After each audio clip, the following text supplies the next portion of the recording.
30 koyun alganımızda mana abi evde men doğaldım. Abi evde çıktık birazdan sürgün ettiler. 44. yılı. Biraz da doğaldım. Hani bu ev benim evim.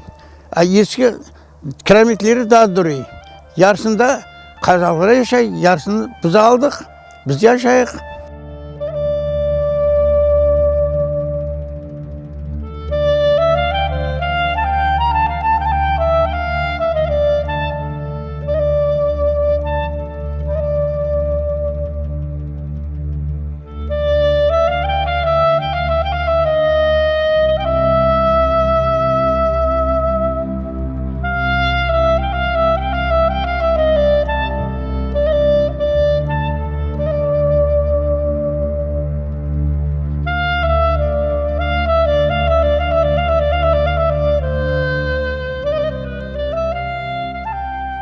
Kilometrelik yayan katlayıp o yollar çamur. Ne?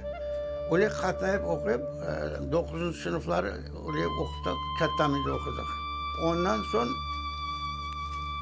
50 traktörcülük okuşu oldu da Katakorgan rayonunda traktörcülük okuşu oldu. Şkola mekanizasyon değil.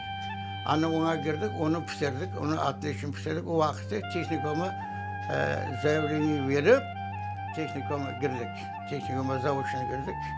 Teknikomu bitirdik. Mekanizasyon teknikomunu. Hani öyle de çalışıp kaldık.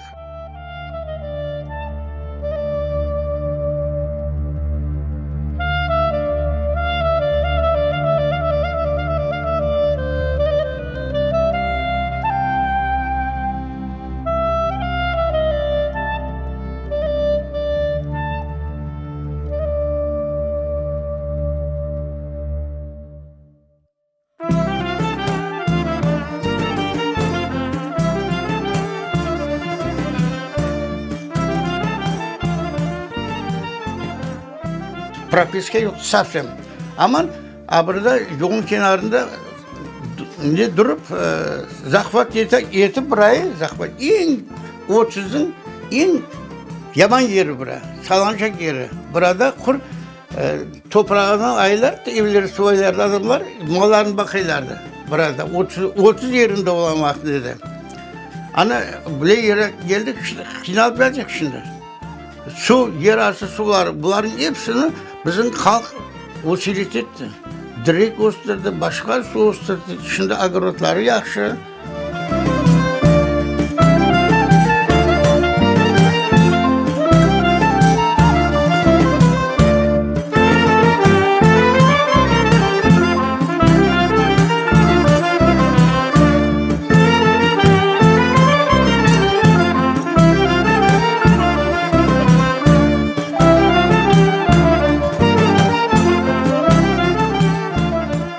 Bizim doğulan yerimiz bura.